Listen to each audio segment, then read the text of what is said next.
السلام علیکم ورحمۃ اللہ وبرکاتہ۔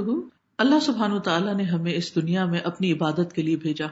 جب ہم یہ جملہ سنتے ہیں تو یہ سمجھتے ہیں کہ شاید اللہ تعالیٰ کو ہماری عبادت کی کچھ ضرورت تھی، حالانکہ اللہ سبحانہ تعالیٰ ہر چیز سے بے نیاز ہے۔ اللہ الصمد، اس کو کسی کی عبادت، کسی کی نماز، روزے، حج، زکوٰۃ، کسی بھی چیز کی ضرورت نہیں۔ پھر سوال یہ پیدا ہوتا ہے کہ اللہ تعالیٰ نے آخر ان عبادات کو ہمارے لیے فرض کیوں قرار دیا؟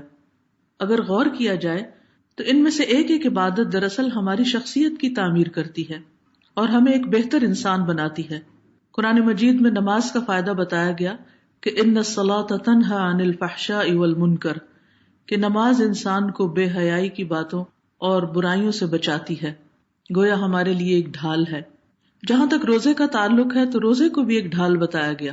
روزہ ہمیں بری عادات، خصوصی طور پر جھوٹ سے بچنا سکھاتا ہے۔ حدیث میں آتا ہے کہ جو شخص روزہ رکھ کر جھوٹ بولنا اور جھوٹ پر عمل کرنا نہ چھوڑے تو اللہ تعالیٰ کو اس بات کی کوئی ضرورت نہیں کہ کوئی شخص بھوکا پیاسا رہے۔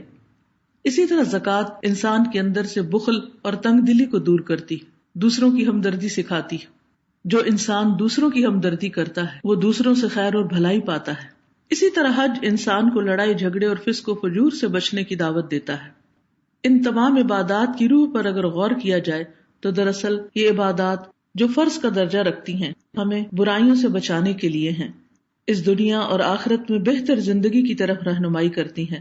اللہ تعالیٰ سے دعا ہے کہ وہ ہمیں حقیقی معنوں میں اپنا بندہ بنا لے اور ہمیں عبادت کی روح سے آشنا کر دے۔